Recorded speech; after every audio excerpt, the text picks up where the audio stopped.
पिछले 24 घंटों में जिस तरीके से बांग्लादेश में घटना घटी है, सरकार का रवैया है, नरेंद्र मोदी जिस तरीके से खामोश रहे हैं पिछले 24 घंटों से, उससे तो एक सवाल जरूर उठता है कि नरेंद्र मोदी सरकार को हिंदू वोट तो चाहिए, लेकिन क्या वो हिंदुओं के लिए बात करेंगे, हिंदुओं के लिए लड़ेंगे या नहीं, इस पर एक सवाल जरूर खड़ा हो गया है। इस एपिसोड को रिकॉर्ड करते वक्त बांग्लादेश में हो रहे जिस तरीके से हरकतें हो रही हैं, जिस तरीके से मॉब लिंचिंग हो रही है, उस पर प्रधानमंत्री नरेंद्र मोदी और फॉरेन मिनिस्टर जयशंकर साहब ने बिल्कुल चुप्पी साधी हुई है।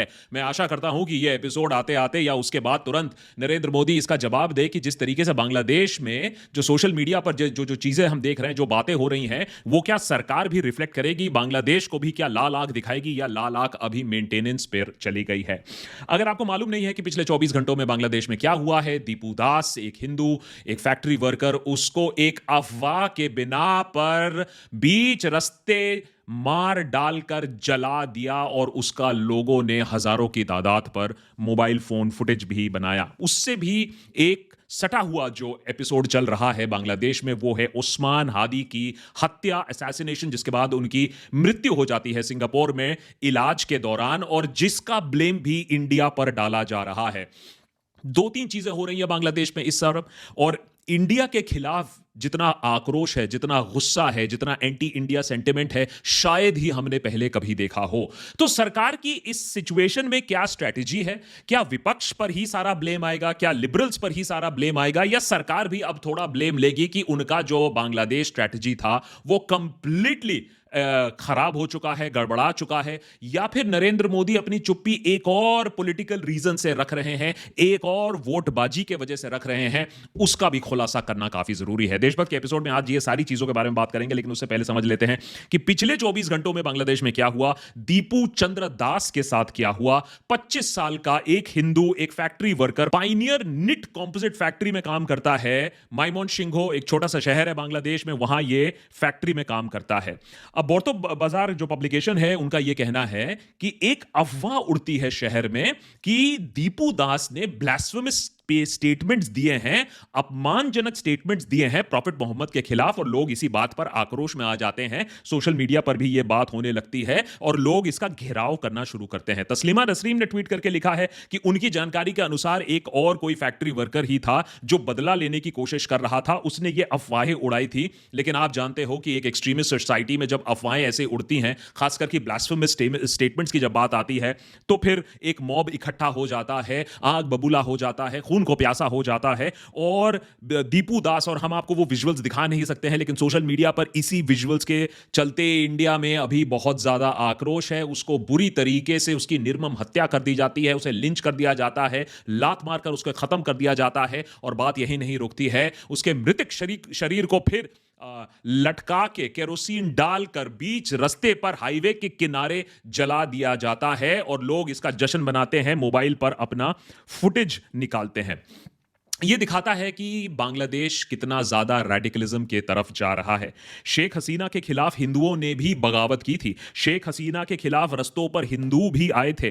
जब हमने शेख हसीना के खिलाफ जो प्रोटेस्ट है बांग्लादेश में उसको कवर किया था, तो हमने डिटेल में आपको यह भी दिखाया था कि कैसे हिंदू मुसलमान सब एक मिलकर एक डिक्टेटर के खिलाफ काम कर रहे थे। लेकिन शेख हसीना का एक बेनिफिट जरूर था कि वो जो एक्सट्रीमिस्ट्स हैं बांग्लादेश में, उनको काबू में रखती थी, उनको कंट्रोल में रखती थी। ऑब्वियसली शेख हसीना के जाने के बाद मोहम्मद यूनुस की जो इंटरिम सरकार है, वो इस एक्सट्रीमिज्म को कंट्रोल नहीं कर पाई है। जिस राह पर बांग्लादेश को निकलना था, जिस चेंज के रास्ते पर बांग्लादेश को निकलना था, वो अब थोड़ा खतरे में जरूर दिख रहा है कि क्या ये एक्सट्रीमिस्ट ही अब बांग्लादेश पर काबू पा लेंगे, राज कर लेंगे, क्या इलेक्शन भी वो तबाह कर देंगे। उस पर अभी हम आते हैं, इंडिया की चुप्पी पर हम आते हैं, लेकिन ये समझ लेते हैं कि जो दूसरा एंगल है जिसकी वजह से बांग्लादेश में लोग आग बबूला है, वो क्या हुआ है, और उस्मान हादी कौन है। उस्मान हादी बांग्लादेश के स्टूडेंट लिबरेशन, स्टूडेंट रेवोल्यूशन में एक अहम किरदार उन्होंने निभाया था, और उसके बाद वो बन गए इनकलाब मंच के लीडर, और ये स्टूडेंट लीडर्स में एक अहम लीडर माने जा रहे थे। ढाका से ये इलेक्शन भी कंटेस्ट करने वाले थे, लेकिन जब 12 तारीख को ये ढाका में कैंपेनिंग करते हुए एक मस्जिद से निकल रहे थे, तो इन पर गोली चला दी गई, इनके सर पर गोली लगी, जिसके बाद तब भी वो बाल बाल बच गए थे, सिंगापुर ले जाया गया। आप सोचिए कि भारत और बांग्लादेश के बीच में रिश्ते इतने खराब हो चुके हैं कि जब कोलकाता में इलाज हो सकता था आधे घंटे की दूरी में, लेकिन उनको 5 घंटे की फ्लाइट में भर के सिंगापुर ले जाया गया और वहां उनका इलाज चलता रहा। लेकिन अनफॉर्चुनेटली 18 तारीख को उनकी मृत्यु हो जाती है, जिसके बाद बांग्लादेश के लोग इतने आक्रोशित हो जाते हैं कि वो सड़कों पर उतर आते हैं। हमें फिर पिछले 2 दिनों में बहुत ज्यादा वैंडलिज्म दिखने को मिला है, आगजनी के इंसिडेंट्स हमारे सामने आए हैं। 2 खासकर एपिसोड्स हैं जो डेली स्टार और प्रथम आलो है, जो इनके प्रोमिनेंट पब्लिकेशंस हैं, इनको आग के हवाले कर दिया। वो तो गनीमत है कि भैया जो जर्नलिस्ट थे वो बाल बाल वहां से बच निकले। और स्टोन पेल्टिंग हमें इंडिया के असिस्टेंट हाई कमिश्नर के ऑफिस कम रेजिडेंस चिटागोंग में भी देखने को मिला। तो इंडिया के खिलाफ क्यों आक्रोश बढ़ रहा है? कहा जाता है कि जो एलिगेशन है वो ये है कि जो उस्मान हादी को जो लोगों ने मारा वो इंडिया भाग गए हैं। अब इसमें फैक्ट कितना है, फिक्शन कितना है, ये मैं नहीं जा रहा हूं उस पर अभी। लेकिन अगर आप माने कि सोशल मीडिया पे किस तरह की बातें चल रही हैं, सड़कों पर किस तरीके की बातें चल रही हैं, इंडिया को ब्लेम किया जा रहा है, तो जो ट्रस्ट है वो बिल्कुल खत्म हो चुका है दोनों देशों के बीच में। और हर गलत चीज के लिए अभी इंडिया को जिम्मेदार ठहराया जा रहा है बांग्लादेश में। जो दोनों पेपर हैं, डेली स्टार और प्रथम आलो, ये लिबरल न्यूज़पेपर्स इनको बोले जाते हैं। और जो इस्लामिक एक्सट्रीमिस्ट्स हैं, जो जमात है, वो बार बार चाहती थी कि इन पेपर्स पर टारगेट किया जाए। शेख हसीना के जाने के बाद भी इन पेपर्स को जलाने की कोशिश हुई थी, उस समय वो फेल हो गए थे। अब हादी के मृत्यु के बाद लोगों का सेंटिमेंट्स इस्तेमाल करके इन प्रोग्रेसिव लिबरल पेपर्स पर अटैक किया गया है। ऑब्वियसली इसमें एंटी इंडिया सेंटिमेंट भी है। मैं आपको समझाता हूं 2 तरीकों से क्यों। एक तो यह भी कहा जा रहा है कि मोहम्मद यूनुस की इंटरिम सरकार ने इस अटैक को होने दिया, टाइम से पुलिस पहुंची नहीं थी, जबकि अलर्ट कर दिया गया था पुलिस को। यह भी कहा जा रहा है कि मोहम्मद यूनुस सरकार ने सोचा, इंटरिम सरकार ने सोचा कि भैया आग के हवाले अगर न्यूज़पेपर ऑफिस चले जाए तो वो बेटर है, रादर देन कि पुलिस के साथ झड़प हो या सरकार के साथ झड़प हो जिसमें और लोग मारे जाएं और सिचुएशन और आउट ऑफ कंट्रोल होने दे। तो ये जानबूझकर ये होने दिया है, एक तबका ये भी मानता है। दूसरा ये कि ये जो पेपर है, खासकर कि डेली स्टार को दिल्ली स्टार भी कहा जाता है, इसे इंडिया से क्लोज माना जाता है, उसके वजह से भी लोगों का आक्रोश इस पेपर पर था। और दूसरा ये कि बांग्लादेश में लोगों का मानना है कि शेख हसीना ने ये काम करवाया है, शेख हसीना के सपोर्टर्स ने ये काम करवाया है। इनफैक्ट अगर आप एक रिकॉर्डिंग सुने जिसमें हादी खुद कह रहे हैं कि इलेक्शन से पहले शेख हसीना और उनके सपोर्टर्स यहां पॉलिटिकल असैसिनेशन करवाएंगे, उन्हें मरवाने की कोशिश करेंगे। सुनिए। हजार हजार कोटी টাকা নতুন করে হাসিনার সাথে মিটিং করেছে, ইলেকশনের আগে বড় বড় ফিগারকে এখানে অ্যাসাসিনেশন করা হবে, গুপ্ত হত্যা করা হবে। পুরো এখানে ভারতীয় আধিপত্যবাদ এখানে সবথেকে বেশি অ্যাক্টিভ আছে। तो ये उस्मान हादी फिगर इंपॉर्टेंट क्यों है और इसका इंडिया से क्या लिंक है?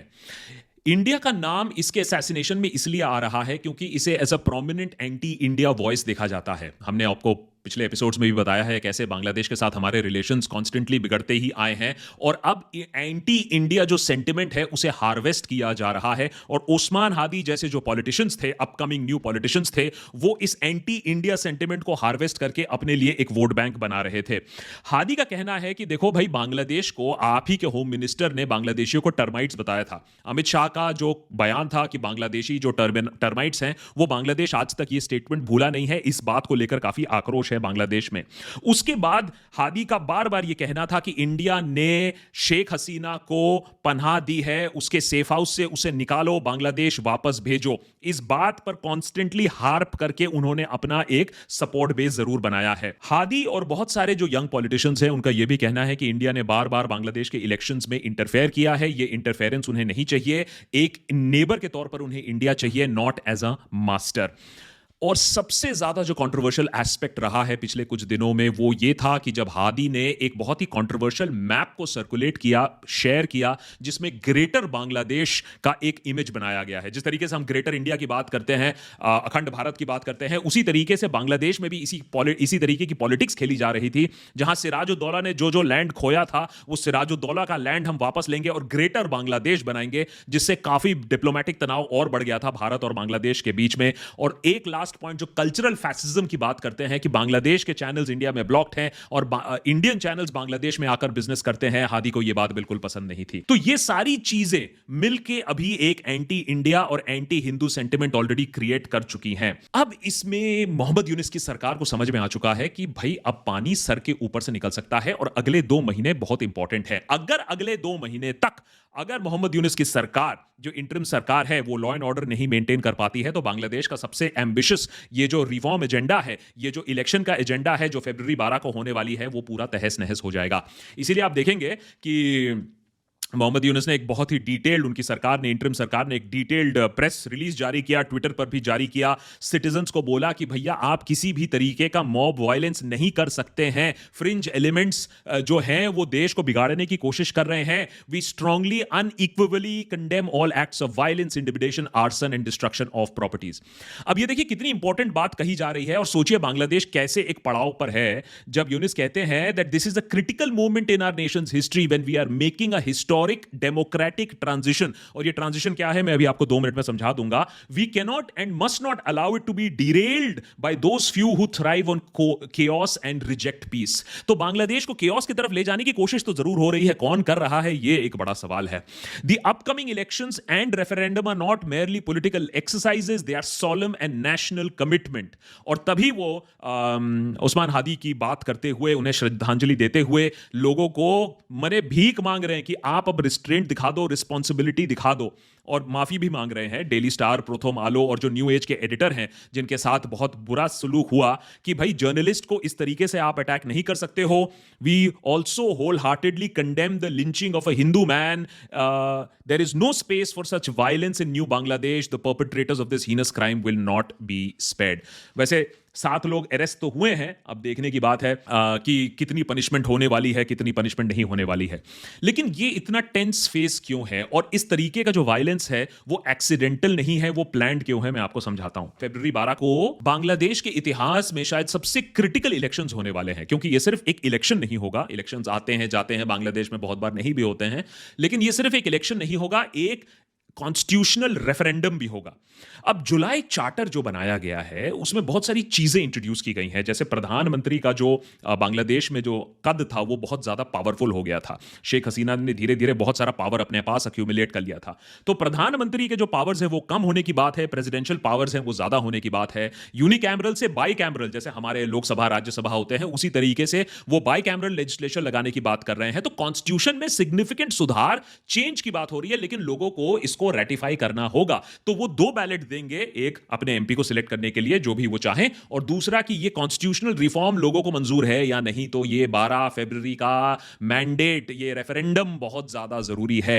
इसको तितर बितर करने के लिए बहुत लोग इंटरेस्टेड होंगे। सबसे पहला इल्जाम ऑब्वियसली लगता है आवामी लीग को। आवामी लीग को बैन कर दिया गया है। मैं इस बात से सहमत नहीं हूं, क्योंकि अगर आप इलेक्शंस करवा रहे हो तो चाहे वो पार्टी क्रूर रही हो, डिक्टेटोरियल रही हो, आप शेख हसीना को बैन कर दो, लेकिन आवामी लीग को पार्ट लेने दो इलेक्शन में, क्योंकि उसका खामियाजा भुगतना पड़ेगा बाद में।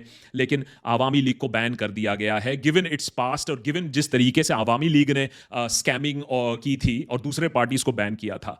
तो बीएनपी को बोला जा रहा है कि बांग्लादेश नेशनल पार्टी सबसे ज्यादा आगे है, लेकिन जो स्टूडेंट्स हैं, जो जमात है, जो हार्डलाइनर्स हैं, उनका भी एक रिटर्न हो सकता है। तो अब ये वायलेंस कौन करा रहा है, ये केओस कौन करा रहा है, इसका जवाब साफ अभी बांग्लादेश के पास नहीं है। और जब नहीं है तो आक्रोश में लोग इंडिया को ही ब्लेम कर रहे हैं। अभी जो इंडिया के इंटरेस्ट में भी है कि बांग्लादेश में स्टेबिलिटी हो, लेकिन अगर 2 महीने तक स्टेबिलिटी मेंटेन नहीं हो तो बांग्लादेश बहुत बुरे केओस में फिसल सकता है।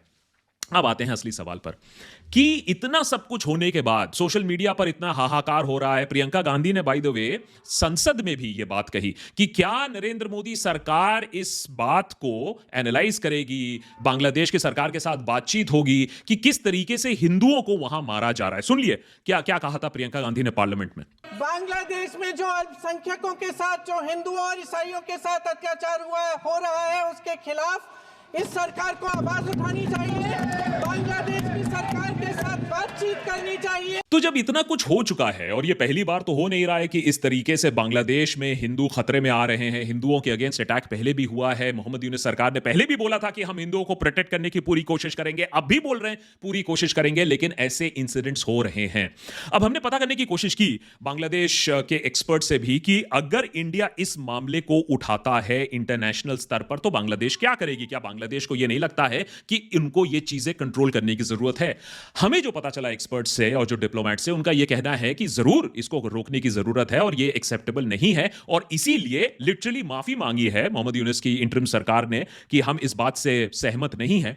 लेकिन उनका यह भी कहना है कि अगर इंडिया इस चीज को इंटरनेशनल स्तर पर ले जाए तो हम भी पलट वार करेंगे, हम भी दिखाएंगे कि इंडिया का क्या ट्रैक रिकॉर्ड है। और कुछ आंकड़े भी हमारे तरफ फेंके गए हैं। जिस तरीके से ह्यूमन राइट्स वॉच ने मई 2015 और दिसंबर 2018 के बीच में जब एनालिसिस किया तो 100 काउ रिलेटेड अटैक्स उनको मिले और 44 डेथ्स रिपोर्ट किए गए हैं basis on cow and beef rumours के बारे में।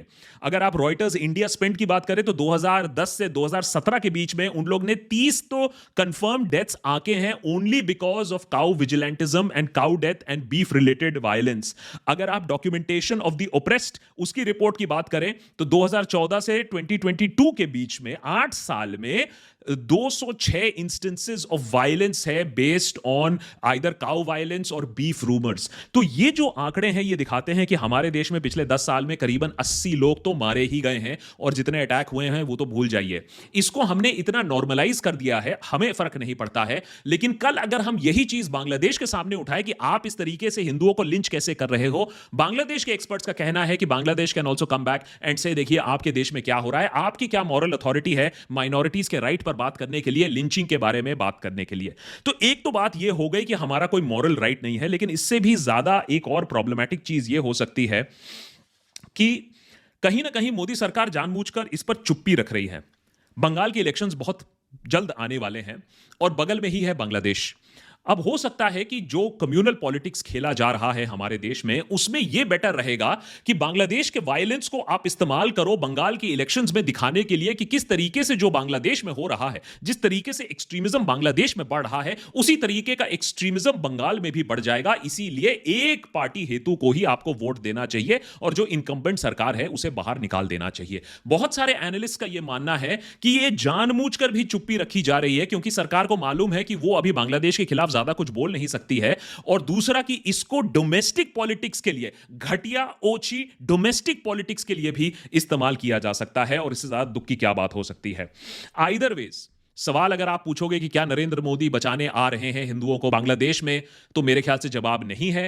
वो ज्यादा फोकस्ड होंगे कि जो बंगाल में हिंदू हैं उनको डराने में, उनको धमकाने में, उनको फुसलाने में, क्योंकि बंगाल में इलेक्शंस आ रहे हैं। लेकिन एंड में तो बांग्लादेश में जो लोग हमें देख रहे हैं उनसे मैं यही कहना चाहूंगा कि ये जो 2 अगले महीने हैं ये बहुत ही ज्यादा क्रिटिकल है आपके लिए। आपको जो भी लगे इस वायलेंस के लिए रिस्पॉन्सिबल है, लेकिन आप एक बात जरूर समझ लीजिएगा कि आपको डिरेल करने की कोशिश हो रही है। एक इतने बड़े लीडर को, स्टूडेंट लीडर को इसी तरीके से कोल्ड ब्लड में शूट डाउन करना एक साजिश ही हो सकती है और कुछ नहीं हो सकता है, और ऐसे इंस्टेंसेस आगे भी आ सकते हैं। तो इसीलिए लोगों को अपना आपा भी नहीं खोना है, लोगों को माइनॉरिटीज को अटैक भी नहीं करना है, लोगों को यह बात पर फोकस करना है कि सिर्फ 2 महीने दूर जो इलेक्शन होने वाले हैं और जो कॉन्स्टिट्यूशनल रेफरेंडम होने वाला है उसे कोई फेल ना होने दे, वो पूरी पारदर्शिता से और वो पूरे जोर शोर से है। तब शायद आप बोल सकते हो कि पूरी दुनिया गलत थी हमारे बारे में, हमारा रेवोल्यूशन फेल नहीं हो गया। अगर आपने इन वायलेंट इंसिडेंट्स को और तूल पकड़ने दिया, अगर आप और आगजनी करने लगे, चाहे इंडिया की एम्बेसी हो या प्रथम आलो हो, उसको आग लगाने लगे, तो फिर जो लोग बोल रहे थे कि जुलाई का रेवोल्यूशन एक ढकोसला था, जो स्टूडेंट रेवोल्यूशन था वो बेकार था, वो काउंटर रेवोल्यूशन था, वो प्लांटेड था, वो फॉरेन कंट्रोल था, तो वो लोग सक्सेसफुल हो जाएंगे और बांग्लादेश का जो यूथ है वो फेल कर जाएगा। सो बांग्लादेश के लिए काफी टफ टाइम है, बांग्लादेश में जो हिंदूज हैं उनके लिए भी काफी टफ टाइम है, जिस तरीके से उनको सेग्रीगेट किया जा रहा है। लेकिन उनको बचाने के लिए आज इंडिया में किसी के पास मॉरल अथॉरिटी नहीं है, उनको खुद ही अपनी रक्षा करनी पड़ेगी। और बांग्लादेश के युवाओं को यह देखना पड़ेगा कि सिर्फ वही नहीं, माइनॉरिटीज भी सब मिलकर एक साथ काम करके आगे बढ़े और ये जो रेवोल्यूशन हुआ था पिछले साल उसको सक्सेसफुल करें, एक सक्सेसफुल इलेक्शन करें और एक सक्सेसफुल कॉन्स्टिट्यूशनल अमेंडमेंट, एक रेफरेंडम जो है उसे पारित करें।